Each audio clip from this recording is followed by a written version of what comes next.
Perkenalkan, nama saya Griffin. Nama saya Clement.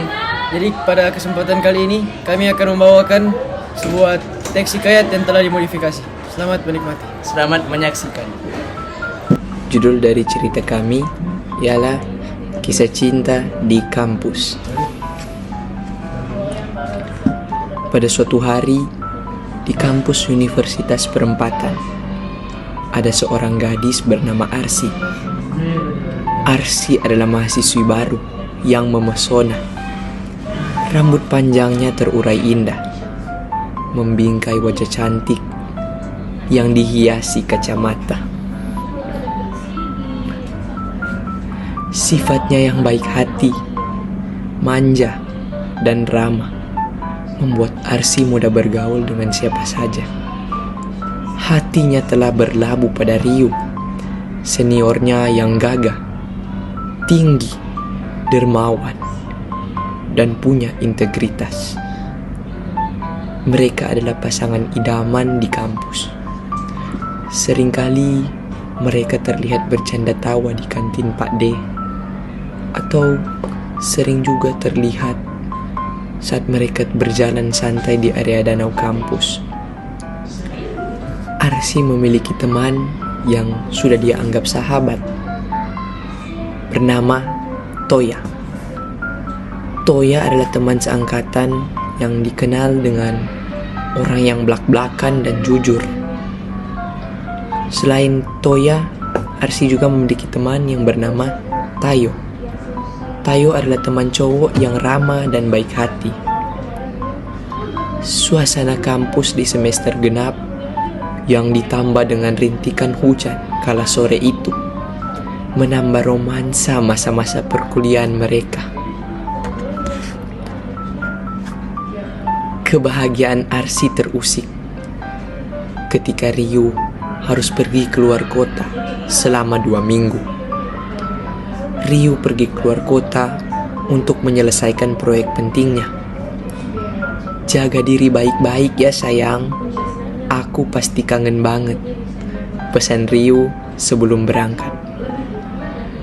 Arsi hanya bisa merengut. Jangan lama-lama, Ri. Aku kesepian nanti.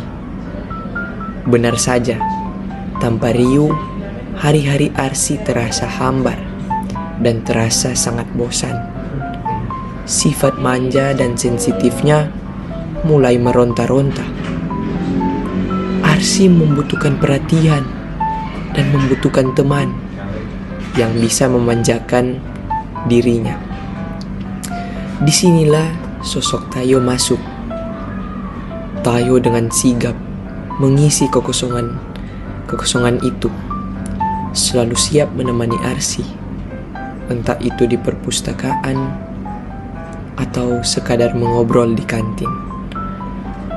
Perhatian Tayo yang intens mulai membuat Arsi merasa nyaman.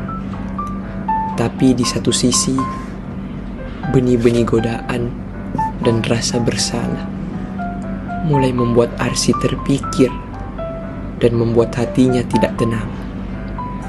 Arsi tahu bahwa Arsi harus setia, tapi rasa sepi Arsi membuat dia dilema.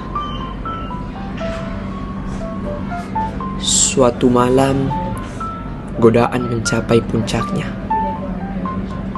Tayo mengajak Arsi untuk makan malam di sebuah kafe remang-remang di luar kampus. Arsi ragu, namun rasa sepi menuntutnya untuk menerima ajakan itu. Suasana kafe yang remang, sorot lampu yang temaram, dan bisikan-bisikan Tayo yang memuji kecantikannya membuat jantung Arsi berdetak dengan kencang. Tayo yang memuji kecantikannya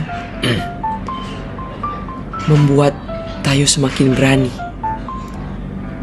Ia menggenggam tangan Arsi dan perlahan wajahnya mendekat, mencoba mencium Arsi.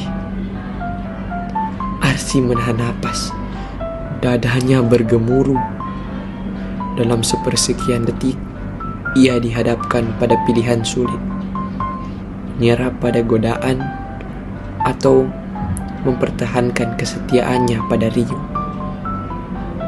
Tepat pada saat itu, sebuah suara cempreng terdengar. Suara itu menyindir hingga menusuk telinganya. Wah, wah, wah. Lihat, siapa ini? Seorang Arsy yang katanya setia sama Mas Ryu, kok malah mojok sama cowok lain. Sosok Toya terlihat sedang berdiri di ambang pintu. Wajahnya yang polos tak menyembunyikan nada sindiran tajamnya. Arsy dan Tayo seketika terpojok dan terpaku. Toya mendekat, menyilangkan tangannya di dada. Katanya cuman mati sama Mas Ryu. Kok baru ditinggal sebentar aja udah gatel, pengen nyari yang lain. Sindiran Toya yang telak menjadi tamparan keras yang menyadarkan Arsy dari lamunannya. Wajah Arsy memerah, rasa malu dan penyesalan menyergapnya. Semua godaan itu langsung menguap. Ia menarik tangannya dari Tayo dan mengatakan, "Toya, ini gak seperti yang kamu kira." Arsy mencoba menjelaskan, namun suaranya bergetar. Gak seperti apa? Gak seperti pacaran. Ya, emang bukan. Ini hampir selingkuh, Arsy. Toya tidak berhenti sampai situ. Kata-kata Toya meskipun menyakitkan justru menjadi alarm yang membangunkan Arsy. Ia langsung teringat kepada Ryu, pacarnya yang sangat baik dan selalu percaya padanya. Arsy merasa sangat bodoh karena hampir mengkhianati kepercayaan Ryu. Dengan rasa bersalah, ia menunduk dan mengatakan, "Maaf Tayo," ucapnya pelan. Setelah itu, Arsy langsung pulang dan mengatakan dia telah dipanggil oleh orang tuanya. Toya hanya tersenyum tipis. Arsy segera meninggalkan kafe itu. Arsy pulang dengan langkah kaki yang disentak-sentak, namun hatinya terasa lebih ringan.